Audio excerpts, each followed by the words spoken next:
Hi, I'm Tony. Welcome to Sports Bike Shop's review of the Rukka Kalix 3 Gore-Tex jacket.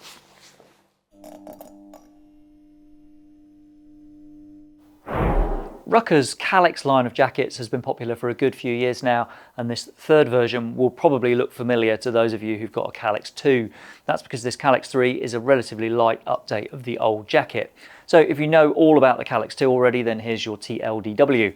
Take a Kalix 2, add reinforcement overlays at shoulders and elbows, give it a proper CE rating of AA, swap one horizontal rear vent for two vertical vents, put some zips inside for a new optional chest protector insert, and you've got a Kalix 3. So now, assuming you're not a Kalix 2 nerd, let's go through the full story. The outer is all polyester with a Gore-Tex 2-layer laminated membrane on the inside for high-level rain protection. Laminated is the way to go for riders who expect to see a lot of rain on their travels or on their commute. So instead of protecting you from rain after it's already soaked through the outer shell of the jacket, the membrane in a laminated jacket stops water getting through at all. It also means that opening a vent allows a direct flow of air to the inside rather than having a windproof membrane stopping that air reaching your body. In terms of the outer shell, the shoulders and elbows on the Kalix 3 are where we see the most important upgrades. These are 1500 denier Cordura panels, and they bring a significant upgrade over the old jacket in terms of toughness. The vents at the collarbones, they're the ones that allow that direct flow of air that I was talking about, just like the other vents on the jacket. Having the membrane laminated allows that membrane to separate when you open the zip, and then there's just a mesh fabric on the inside to allow that good flow of air. These are two of the 6 vents. The second pair are on the back, running vertically down each shoulder blade, and the third pair are at the hips. Now, something to remember with the vents, the zips on them are crucial to the waterproofing performance. If it's raining, water will come straight through those inlets if you've got the zips open, so it's best to make sure they're done up before a wet ride, or if it starts raining when you're out and about. The main fastener with this is a sealed zip. If any water gets past that, then there's a guttered rain catcher behind it, and over the top there's a small storm flap that poppers shut at the base of the zip. Around the neck there's a high neoprene gaiter around the top of the collar which fastens with Velcro. I've been adapting to riding with high collars like this, and I have come to appreciate the extra protection when riding in winter.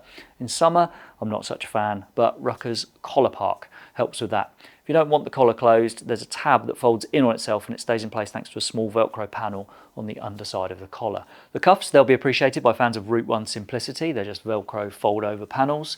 Now, Rukka understand the importance of being able to get your gloves inside the cuff if you want to, and they've not disappointed me here. I could get even the bulkiest heated gloves inside the cuffs of this jacket, and if they go over those gloves, then I think they'll go over anything. Fit adjustment, that comes from poppers at the biceps. There are Velcro tabs at the lower hem, and then a clever setup underneath those hip vents. The combined vent adjuster runs a two-way zip. If you pull down from the top, it's a vent. If you pull up from the bottom, then it gives expansion at the base of the jacket. And one other thing, Rukka always give good amounts of light reflective material, and it's the same with this jacket. The piping and logos on the sleeves will light up in a car's headlights, as will the piping on the rear of the collar and also the big R logo on the back of the jacket. Now, finally, on the outside, but still important, the pockets, they sit on either hip and they've got the same sealed zips as the main fastener and the vents. Rukka lists these as water resistant, which does seem a bit cautious because if they're done up fully, then they should be just as water resistant as the vents. Okay, let's go inside the jacket. I don't normally talk about what a jacket doesn't have, we'd be here forever, but it's important to show with this one there's no thermal liner. Rukka don't fit them in the sense of traditional zip-in, zip-out thermal liners. On their top-end jackets, they have a separate down liner that comes with the jacket, but on something like the Kalix 3, those aren't spec'd in. Personally, I've got no issue with Rukka leaving out a liner that I'd usually remove anyway, but everyone will have their own view on that one. I wore this jacket for some pretty cold rides, including a 4-hour journey in single-digit temperatures. I had a base layer, a t-shirt, a windproof fleece and an airbag vest underneath, and I was still a bit chilly, but I was okay. If there's a downside to a laminated jacket, then they perhaps aren't as good as insulating against the cold as a jacket with a traditional drop liner. So it's not particularly a criticism of this jacket that I got a bit cold while wearing it. That would probably be the case in pretty much any laminated jacket. This mesh liner on the inside is something we find in 2-layer Gore-Tex jackets like this. If you go for Gore's higher spec 3-layer Gore-Tex Pro laminate, then there isn't a mesh liner. I find 3-layer jackets like that are a bit better for rain protection, but there are upsides to a 2-layer jacket like this. They're more flexible than 3-layer Gore-Tex and also a hell of a lot cheaper, yet they still offer excellent water protection. Now, the armour's next, and this is where Rukka, for me, are head and shoulders above most other brands. Inserts at shoulders and elbows come as standard, but they are anything but standard. They're D3O protectors that meet the higher level 2 of the CE standard in terms of impact protection. They're also marked as Type B, which shows they cover more of the body than a regular Type A insert. Now, often the difference between a Type B and a Type A insert seems marginal, but not with Rukka protectors. You might have seen this before, but this is a regular sized D30 shoulder insert, and then this is Rukka's D30 shoulder insert. If you want back and chest protection, that means an extra cost to you. There's a pocket for Rukka's back protector insert in the jacket, and that costs £89.99 as we record this. If you want chest protection, then you now have two options.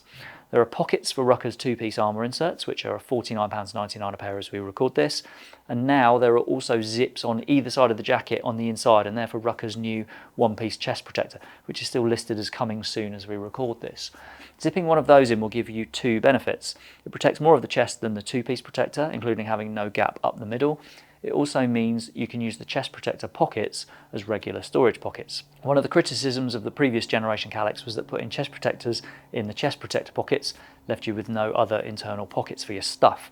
Now you can have both chest protection and storage, and for me that's good news, as I prefer to keep my wallet and my phone inside a jacket.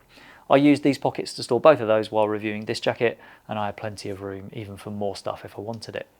Now, while we're on protection, let's talk about the overall CE rating. The Kalix 3 has been approved to the EN 17092 standard, which is pretty much universal among all brands now. It's got 3 levels of performance, single, double and AAA. Most riders are now aware of it, and many riders want to know a jacket's rating. On previous Kalix jackets, Rukka got their CE approval a different way, which meant there was no performance rating, just a "we passed" CE mark. With this, they've fallen into line, and now we can see the Kalix 3 has achieved AA within the CE standard. I think there are quite a lot of riders who will appreciate the clarity on that. To stop the jacket riding up, you've got two choices there. You can feed a strap that sits inside the rear of the jacket between your legs and then fasten it to a plastic loop at the front. No thanks.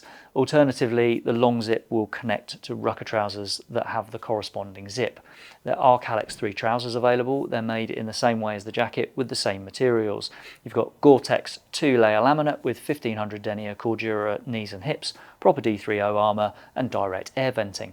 The trousers are £599.99 a pair as we record this, so if you match those with this jacket, which is £699.99 as we record this, then it's £1,300 for the combination. Right now, Rukka have 3 jackets in their range that cost more than that on their own. Now, those jackets are all higher spec than the Kalix 3, and they'll give you quite a bit more for your money. All I'm really doing is just highlighting that this jacket sits more at the budget end of Rukka's range. Okay, let's look at sizing. The Kalix 3 jacket comes in sizes from extra small up to 7XL, which covers a range from a 36-inch chest up to 56 inches. The trousers come in waist sizes from 30 to 50 inches, and there are 3 leg lengths available. If you're in the bigger sizes, then it costs 10% more. As we record this, chest sizes of 52 or more cost $769.99, and trousers of 46 inches and more are $659.99. I normally wear whatever the size chart says converts to a 40-inch chest. I did that with this jacket. I found there was loads of room for extra layers inside a size medium. For all year riding, I would stick with a medium and then just put up with having a bit of extra room in summer. But if I didn't plan on riding in the very coldest months, then I'd be tempted to go a size smaller and let myself have a better fit when I'm wearing fewer layers underneath. Okay, let's get this finished up. The Kalix 3 answers the very few concerns that existed about the Kalix 2. There's now a properly transparent CE rating that shows it passes a credible standard at a decent level. You can also now have chest protection and pockets on the inside. In short, you get all the good stuff of the Kalix 2, but with some added good stuff as well. This is a simple, lightweight, flexible, waterproof jacket that still gives good ventilation in summer. It might not be the absolute best in the cold, but stick a layer or two underneath and you'll be good to go. Rukka's armour, that's superior in my opinion to anything else you'll find as standard in anyone else's kit, and there's also the peace of mind that comes with long-term warranty protection. There comes a 6-year warranty on this jacket if you register your purchase with the importer, and there's the Gore-Tex guarantee as well if you have any waterproofing issues. Now that to me shows the confidence Rukka have that nothing will break over an extended period. If you want to find out what all the fuss is about with Rukka, then I'd say the Kalix 3 is the perfect place to start. I hope that tells you everything you wanted to know about the Rukka Kalix 3, but if there is anything you'd like to ask or to add, then please pop a comment below. Thanks for watching.